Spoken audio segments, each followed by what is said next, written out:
ना होगा सर, क्या लग रहा है आपको 2024 में किसका सरकार बन सकता है? देखिए, ये चुनाव जो है लोकतंत्र और तानाशाही के बीच में है। ये चुनाव जो है लोकतंत्र और तानाशाही के बीच में है। जी। एक तरफ लोकतंत्र है और दूसरी तरफ तानाशाही है। मोदी जी का लोकतंत्र में विश्वास है ही नहीं। यदि उनका लोकतंत्र में विश्वास होता तो वो सदन में, संसद में छाती ठोंक कर ये न कहते कि एक अकेला सब पर भारी है। तो एक अकेला सब पर भारी है तो क्या सांसद और माननीय विधायक, पार्टी पदाधिकारी और देश की जनता का कोई योगदान ही नहीं है? एक ही व्यक्ति जो है सब कुछ कर सकता है। और हमारे यहाँ तो कहावत भी, अकेला चना भाड़ नहीं फोड़ सकता। शायद मोदी जी ऐसा कर पाते हों। अभी मोदी जी पे तो लगातार अलग अलग कहानियाँ आती है। मैंने उनकी किताब भी खरीदी थी, बाल नरेंद्र, जिस पर जिक्र था कि बचपन में वो कहीं बोलते हम भीख मांगते थे, कहीं बोलते हम मगरमच्छ से लड़ाई की हैं, तमाम ऐसी बातें थी। कभी कहते हम बांग्लादेश के जद्दे के लिए हम जेल गए हैं। तो इस प्रकार के जो बयान आते हैं, फिर मोदी जी का जो बचपन का स्ट्रगल स्टोरी, जिसको लेकर मीडिया और अलग अलग जो संस्थान हैं उसको तो बखान करते, तो उससे कहीं ना कहीं भारत के लोग इमोशनली तो अटैच्ड होते ही है ना। देखिए, पहले के समय में भी चारण होते थे जो झूठी चरण वंदना करते थे दरबार की, राज दरबार की। वैसे ही कुछ लोग हैं जो आज भी मोदी जी के विषय में बढ़ा चढ़ाकर बातें करते हैं। और मोदी जी खुद स्वयं नार्सिज्म का शिकार हैं, इसलिए उनको ये सब चीज़ें अच्छी लगती हैं। वरना तो प्रशंसा, झूठी प्रशंसा राजा को सुननी ही नहीं चाहिए, उसे अच्छी ही नहीं लगनी चाहिए। यदि राजा अच्छा है तो वो अपनी झूठी प्रशंसा कभी सुनना पसंद नहीं करेगा। तो ऐसा कोई राजा है जो झूठी प्रशंसा अपनी ना सुनता हो? जी हाँ, जिस राम राज्य की बात करती है भाजपा, भगवान राम ने स्वयं कहा था, जो अनीत कछु भाखों भाई तो मुहि बरजो भय बिसराई। उन्होंने अपने मंत्रियों, जनता से कह रखा था कि यदि मैं कुछ भी गलत बात करता हूँ तो आप मुझे बिना भय के रोक देना। तो भाजपा तो राम की बात करती है मगर राम जी की बात नहीं मानती हो। कहते तो अपने नरेंद्र मोदी जी भी ने कहा था कि मेरे को 50 दिन का मौका दीजिए, अगर नहीं कर पाया तो जिस चौराहे पे आप बुलाएंगे मैं सजा पाऊंगा। तो जनता का तो भी अपना मनमाफी की इजाज़त देते हैं बात रखने के देखिए, लिए। मोदी जी हमेशा मांगते ही रहते हैं और अपने मन की बात करते हैं, कभी जन की बात नहीं करते। राजा को अपने मन के नहीं, जन की भी बात करनी चाहिए और सुननी चाहिए। मोदी जी वही व्यक्ति हैं जिन्होंने बिना किसी योजना के, बिना किसी कार्यक्षम उसके, हजारों लाखों लोगों को इसी धूप में, इसी गर्मी में पैदल घर छोड़ने के लिए मजबूर कर दिया। मोदी जी वही हैं जिन्होंने लाखों लोगों को नोटबंदी के समय लाइन में खड़ा कर दिया और कहा कि 55 दिन। फिर उन्होंने कहा कि मुझे 5 साल का समय दीजिए। अब मोदी जी 2047 तक का समय मांग रहे हैं। क्या मोदी जी अजर अमर हैं क्या? अभी तो उस लाइन पर, जिस लाइन की आप बात कर रहे हैं, उस लाइन पर तो उनकी माता श्री भी खड़ी हुई थी, अब तो नहीं है हमारे बीच।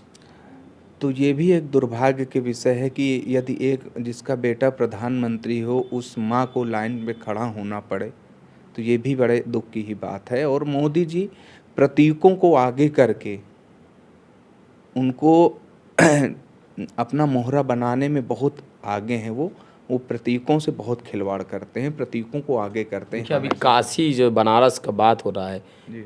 है ना, बनारस पूरा सजा दिया, एकदम से काशी को पूरा सजा दिया। काशी की चर्चा भारत के अलावा देश दुनिया में होने के दावा कर दिया। तो कैसा देखते हैं इस काशी मॉडल को?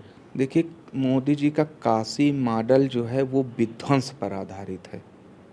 वहाँ पे सृजन से ज़्यादा विनाश हुआ है।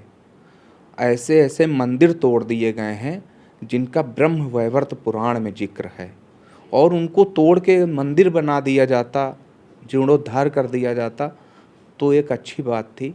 मोदी जी तो अपने आप को हिंदू हृदय सम्राट कहलवाते थे, और उसी काशी में उन्होंने ऐसे ऐसे पुरातात्विक महत्व के मंदिरों को तोड़ के वहाँ पर शौचालय बनवा दिया है, कैफ़े बनवा दिया है, और उसको तीर्थ स्थल न बना के एक टूरिज़्म का स्थल बना दिया है।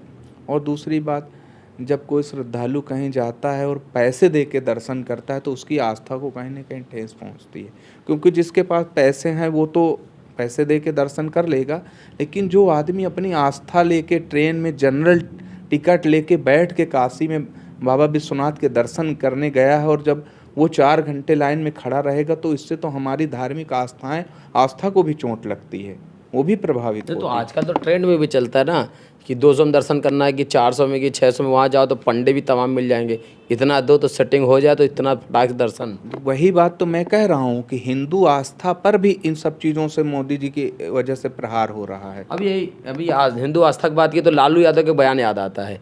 लालू यादव ने कहा था अगर आप इतने बड़े हिंदूवादी हैं और सारे हिंदू संस्कृतियों को आप मानते हैं तो अपनी माता जी के देहांत में तेरही होती, अपने आप बाल मुड़वाने के एक संस्कार होता है, तो बाल वाल भी नहीं मुड़वाए थे। शायद आपको पता होगा कि मोदी जी अपने फैशन को और उसको लेके बहुत कॉन्शियस रहते हैं, तो उनका फैशन नहीं बिगड़ना चाहिए। उनका अगर वो सर मुंडवा लेते तो फिर उनका फैशन बिगड़ जाता ना। तो इसलिए वो केवल बात करते हैं सिद्धांतों की, धर्म की, लेकिन उसका पालन कभी नहीं करते वो।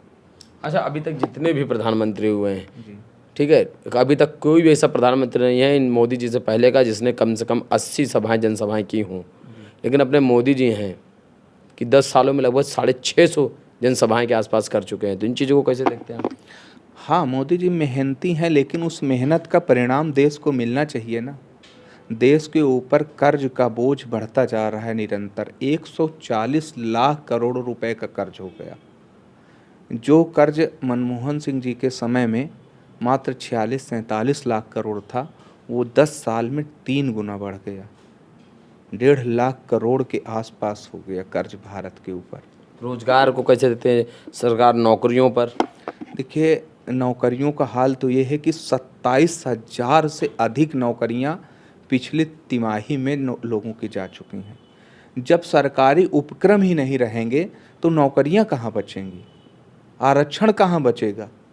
जब पीएसयूज ही मोदी जी ख़त्म किए दे रहे हैं सारे, पीएसयू ख़त्म हो जाएंगे तो ना आरक्षण बचेगा ना नौकरियां बचेंगी। तो आरक्षण नहीं ख़त्म कर सकते तो जिन मतलब गवर्नमेंट के जो उपक्रम है आरक्षण जिनमें मिल सकता है, हम उन्हीं को सीधे सीधे ख़त्म कर दें तो ये भी बात बनी रही कि हमने आरक्षण नहीं ख़त्म किया और आरक्षण भी ख़त्म हो गया। देखिए, आईएमएफ का एजेंडा होता है कि वो सबसे पहले कहती है कि देश की सब्सिडी ख़त्म करिए और उसके बाद आप पीएसयूज को अपने ख़त्म कीजिए, ताकि आईएमएफ और विश्व बैंक का एजेंडा लागू हो सके।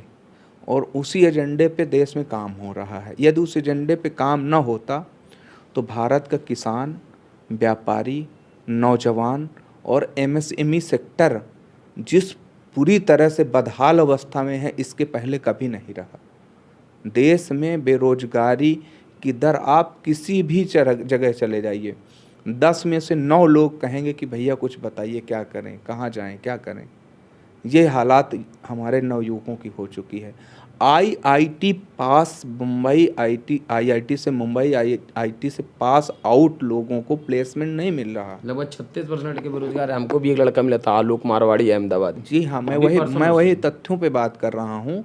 और 56,000 से अधिक अर्धसैनिक बलों के लोग नौकरी छोड़ चुके। कारण ये है तनाव और सही ढंग से व्यवस्थित ना हो पाना, अर्धसैनिक बलों के ऊपर ध्यान नहीं दे पाना। मोदी जी ने तो युवाओं पर, व्यापारियों पर ऐसा कुठाराघात किया है और देश की सेना को भी कमज़ोर करने का काम किया। अग्निवीर योजना लागू करके देश की हमारी सेना बहुत कमज़ोर हुई है। और इसके लिए मेजर जनरल मुकुंद नरवणे साहब ने भी बयान दिया है कि ये हमारे ऊपर ज़बरदस्ती थोपा गया, हम इसको लागू करने के कतई पक्ष में नहीं थे। मैं अपनी बात नहीं कर रहा, मैं रक्षा विशेषज्ञ नहीं हूँ। जनरल मुकुंद नरवणे साहब ने ये बयान दिया है कि हमसे दबाव में ये काम कराया गया। मोदी जी ने तो रिजर्व बैंक को भी नहीं छोड़ा, 1.5 लाख करोड़ रुपया ज़बरदस्ती उससे ले लिया उन्होंने दबाव बना के।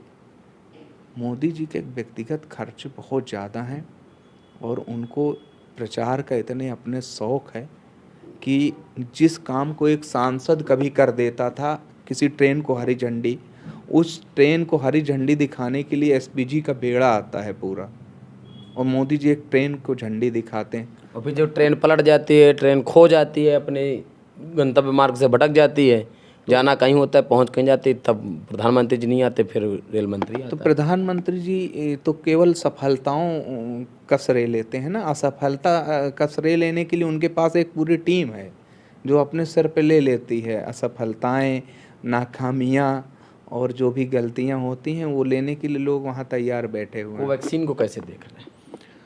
कोवैक्सीन एक छलावा है, देश के साथ बहुत बड़ा विश्वासघात है, क्योंकि कोविड आने से पहले ही कोवैक्सीन के मालिक से मोदी जी ने 55 करोड़ रुपए का इलेक्टोरल बॉन्ड ले रखा है। वैक्सीन तो बाद में आई है ना, तो इसको तो आम जनता भी समझेगी और वैक्सीन के दुष्प्रभाव तो सामने आ ही रहे हैं, और मैं तो पहले से भी इसके पक्ष में नहीं था। अखिलेश यादव बोल दिए थे तो तमाम विवाद हो गया था, लोग बोले थे कि अखिलेश यादव जी आम जनमानस को भड़का रहे, पूरे भाजपा वाले घेरे रहे थे। नहीं नहीं, मैं तो राजीव दीक्षित जी का अनुयायी हूँ और मैं इस बात को बखूबी समझ रहा हूँ कि वैक्सीन का निर्माण इतनी जल्दी हो ही नहीं सकता है, और उसका अंदेशा बड़े बड़े चिकित्सा वैज्ञानिकों ने पहले से ही जाहिर किया था कि इस वैक्सीन के भयंकर साइड इफ़ेक्ट्स और दुष्परिणाम होंगे। आपने खुद देखा हो, मैं फतेहपुर में ऐसे नौजवान लड़कों की आपको लिस्ट दे सकता हूं जो 30 साल से भी कम उम्र में कार्डियक अरेस्ट का शिकार हो गए। और अभी जो फतेहपुर लोकसभा है अपना जी, इस लोकसभा को कैसे देखते हैं? 10 साल का यहाँ पे कार्यकाल निरंजन ज्योति जी चला गई हैं, इस पूरे कार्यकाल को कैसे देखते हैं? देखिए, पहले सांसद से जनता का सीधे संवाद होता था, लोग मिलते थे जुलते थे। अब साध्वी जी तो मिलते ही नहीं हैं किसी से। जनता के प्रति बड़ी इस बात को लेके नाराज़गी है और काफ़ी जनता असंतुष्ट है। लोग सांसद जी को और माननीय मंत्री जी को ढूंढते रहे और वो मिली नहीं, उनके सुख दुख में कभी खड़ी नहीं हुई। तो अपेक्षा होती है जनता की कि हमारा सांसद हमारी बात सुने, हमारी पीड़ा हमारे सुख दुख सुने और उसका निराकरण एक करें। भारतीय जनता पार्टी की नेत्री हैं मधु मिश्रा, अलीगढ़ की। जी अलीगढ़ में उन्होंने कहा था कि जो लोग हमारे जूती के नीचे रहते थे जी अब इस संविधान की जैसे हमारे बॉस भी बन जाते हैं, उनको कभी कभी हम लोगों को उनको जी हुजूरी करना पड़ता है, तो इसलिए ज़रूरत है 400 पार सीटों की। क्या कहना है इस पर? उनका ये बचकाना बयान है, और संविधान इस देश का आदरणीय पूज्य किताब है और संविधान के आदर्शों का पालन होना चाहिए। उससे कोई छेड़छाड़ जनता बर्दाश्त नहीं करेगी किसी भी तरह की।